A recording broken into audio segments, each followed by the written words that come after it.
किसी चीज की कमी है मुझे और अब किसी की दरकार ही नहीं है। किसी और चीज की अब दरकार भी नहीं है। करता नहीं मैं कुछ भी, सब आपको रहा है। करता नहीं मैं कुछ भी, सब आप हो रहा है। देखो एक बात प्रमाणित होती है आज, अगर हम चाहते हमें खुद कुछ करते होते तो 4 बजे कीर्तन हो जाता था, शुरू 6 बजे तक चलता, लेकिन करते वही जैसे मर्जी लगाओ, उनकी इच्छा थी कि 5 से 7 दिन। उसका एक और बेनिफिट भी हुआ कि आपने अधिक देर नाम किया, अधिक देर हरि नाम किया। नाम क्या है? भगवान का नाम साक्षात प्रभु है। हो सकता है भगवान तो एक बार दर्शन देकर फिर चले जाए, लेकिन नाम हमेशा साथ रहता है। कलयुग केवल नाम है। और दूसरा कारण, सब लोग भजन नहीं गा सकते मेरी तरह, इनकी तरह, उनकी तरह, लेकिन प्रभु का नाम हर व्यक्ति कर सकता है और हर परिस्थिति में कर सकता है। सुबह सुबह माताएं बहनें बाहर झाड़ू लगाती है, झाड़ू लगाते भी आप गा सकते हैं क्या? ओ राधा राधा राधा राधा, बोलो ओ राधा राधा राधा राधा।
देते हैं ना, कोई फल देते हैं, कछु भी देते हैं, चाहे ब्रज का सुख दे, उतना ही देते हैं जितना हमारा कर्म होता है। जैसे आप बैंक में पैसा जमा कराते हो तो 50,000 कराते हो तो 50,000 निकलवा सकते हो ना, थोड़ा बहुत अधिक जो ब्याज लगेगा वो निकलवा सकते हो, पूरे तो निकलवा ही नहीं सकते। क्यों? क्योंकि कुछ ना कुछ बैंक अकाउंट में रखना पड़ता है। लेकिन किशोरी जी को आप कुछ भी दोगे तो कृपा करती नहीं, कृपा बरसा देती है। एक बरसाना के बाबा मेरे को स्मरण आती है, बहुत बार हुआ था। बरसाना के बाबा जो भिक्षा मांग कर गुजारा करते हैं, मधुकरी मांग कर अपना जीवन यापन करते हैं, एक दिन मन में आया कि जीवन तो भैया ऐसे निकल जाएगा, क्यों ना किशोरी जी की कोई सेवा की जाए। आप सब इधर देखो, अगर आपको राधा नाम किशोरी जी के भोलेपन की बात सुनिए, कोई भी आए कोई भी जाए, केवल किशोरी जी की सुनिए। मन में आया कि ये शरीर तो एक दिन खत्म हो जाएगा, क्यों ना कोई किशोरी जी की सेवा कर ली जाए। किशोरी जी की सेवा के लिए सोचने लगे, मैं तो खुद ही मांग कर गुजारा करता हूँ, फक्र बाबा खुद ही मांग कर गुजारा करता हूँ, तो मैं किशोरी जी को क्या समर्पण करूं। मन में आया कि किशोरी जी को एक पोशाक बनवा कर मैं धारण करवाऊं, मेरा भी बरसाना वास सफल हो जाए। अब सोचने लगे, है तो कछु ना लाला मेरे पास, करूं क्या। अब सोच, जब मधुकरी लेने जाते हैं तो कई बार पैसे मिल जाते हैं, कई बार मधुकरी पाने के लिए कछु ना मिले, पैसे मिल जाते, तो सोचने लगे कि जो पैसे मिलते हैं ना वो जोड़ जोड़ कर किशोरी जी के लिए पोशाक हम लोग श्री प्रियालाल जी को अर्पित करते हैं। पैसे निकालते हो ना पर्स में से, हम माथा टेकने के लिए निकालते हैं, पहले बहुत सारे अपने लिए रखते हैं, 10 या 20 का नोट चढ़ाते हैं। बाबा के पास तो कुछ है नहीं, फिर भी जो भिक्षा मिल रही है, पैसा मिल रहा है, उसको भी किशोरी जी के चरणों में समर्पित। क्या करते हैं, अब जिस दिन पैसा मिलता है उस दिन भूखे रह जाते हैं, कुछ पाते नहीं कि कोई बात नहीं, एक दिन नहीं पाऊंगा तो क्या हो जाएगा, लेकिन किशोरी जी की पोशाक जल्द से जल्द धारण करवाऊं, इस सांसों का क्या भरोसा। 6 महीने हो गए, 1 वर्ष हुआ, आज पैसे इकट्ठे हो गए, बाबा ने कपड़ा लिया और अपने हाथों से किशोरी जी की पोशाक बनाई, पोशाक बनकर तैयार हो जा रहे हैं महल पर आज। और मन में इतनी प्रसन्नता है, इतनी खुशी है, संतों को क्या चाहिए, कछु लेना न देना, मगन रहना। मैं तो इस बार गया तो इस बार मन में एक भाव आया कि हम देखते हैं, देखो बहुत सारे संत, बहुत सारे माताएं वहां बैठती थे जो मांगती हैं 1-1, 2-2 रुपए के सिक्के। सोचो कितने लोगों ने कुछ कहा भी होगा, किसी ने दिया, किसी ने नहीं भी दिया, किसी ने 4 बातें भी सुनाई, फिर भी बरसाना छोड़कर गए नहीं। क्या प्रेम है किशोरी जी के संग की बैठकर मांग रहे हैं। हम क्या जाने उनके पिछले कर्म क्या थे, कैसे वो बरसाना में बैठे। वो धन्य है और हम उनको 1-2 रुपए देते हैं। हम कई बार आता है मन में, क्योंकि कलयुगी जीवन, क्यों ये क्यों बैठे, क्यों मांग रहे हैं। लेकिन किशोरी जी के वहां पर मांगना भी एक भक्ति है। ब्रज में कुछ साधारण नहीं, पोशाक बनकर तैयार हुई और चल रहे हैं, सीढ़ियों पर चढ़ते जा रहे हैं। महल पर आधी सीढ़ी चढ़े तो बैठ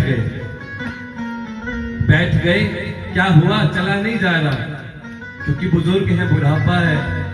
वहीं पर बैठे, जब बैठ गए तो एक लाली आई, ए बाबा कहाँ जा रहे हो। महल पर जा रहा हो, तो यहाँ बैठ काहे गए, ये पोशाक बनाई है, चला नहीं जा रहा। अच्छा बाबा मोहे तो दिखा जरा तेरी पोशाक, तूने किशोरी जी के लिए कौन सी पोशाक बनाई है। देखी पोशाक, ए लाला, बाबा को बोली लाली, लाली कन्या को बोलते छोटी सी गुड़िया ब्रज में। लाली बोली बाबा तेरी पोशाक तो बड़ी सुंदर है और ये तो है भी मेरे ही नेप की, ऐसा कर बाबा ये पोशाक तुम मोहे दे दे और तेरी किशोरी जी के लिए तो पोशाक फिर बना लियो। अब सोचो बाबा के प्राण निकलने को हो गए, अरे 1 वर्ष की मेहनत है, सांसों का भरोसा नहीं, पता नहीं 1 वर्ष जीऊंगा भी क्या नहीं। लाली ये पोशाक तो मैं किशोरी जी को ध्यान कराऊंगा, तेरे लिए मैं तेरे काजे पोशाक फिर बना दूंगा। अरे नहीं नहीं बाबा दे देना। हट करने लगे, इधर बाबा जिद पर अड़े हैं, इधर लाली जिद पर अड़ी है। और क्या किया लाली ने, बाबा के हाथ से पोशाक छीनी और भाग गई। अब बाबा की आंखों में आंसू, नयन सजल हो गए, नेत्र सजल हो गए। अब जाने का मन नहीं है दर्शन करने, क्योंकि इच्छा थी ना कि जो पोशाक मैंने बनाई है उसमें मैं आज किशोरी जी को देखूं। कुछ संत निकले, अरे बाबा यहाँ कैसे बैठे हो, बताई सारी घटना। अरे कोई बात नहीं, किशोरी जी का वो भी कोई रूप होगी, कोई बात नहीं, आप चलो, पट खुलने वाले महल की हम आपको दर्शन करा दें। चल लेकर गए संत बाबा को और जैसे ही पट खुले लोगों ने जयघोष किया, बोलो बड़े सोने वाली की जय। बाबा हमारे दर्शन ना करें, नीचे मुकर के बैठे, ब्रजवासियों की अपनी हट है, बोले मोहे दर्शन ना करने। अब सब संत कहे, अरे बाबा देख किशोर जी कितनी सुंदर लग रही है। अरे नाना मोहे ना देखना, किशोर जी ने मेरी सेवा ग्रहण नहीं की। नाना 3-4 बार हट कर बैठे रहे, मुख नीचे करके। अरे बाबा देख तो सही, देख तो सही। जैसे ही एक अपना मुख ऊपर करके देखा तो किशोर जी ने वही पोशाक पहनी जो बाबा ने बनाई। बोलो बरसाने वाली की जय। बाबा के दिन और सजन हो गए और अश्रुपात करने लगे। और जब घर जाकर सोए, समझ नहीं आया, लीला समझ नहीं आई। रात को सोए तो किशोरी जी स्वप्न में आई। बाबा ने कही क्या लीला थी, मैं समझ नहीं पाया। किशोरी जी ने कहा कि बाबा जो पोशाक तूने बनाई थी, मेरा भी मन था वो मैं धारण करूं। जब तक तू आता तब तक गोसाई कोई और पोशाक धारण करवाता, मुझसे सब्र नहीं, मैं तो खुद ही लेने आ गया। ऐसी भोली हो राधा राधा श्री राधा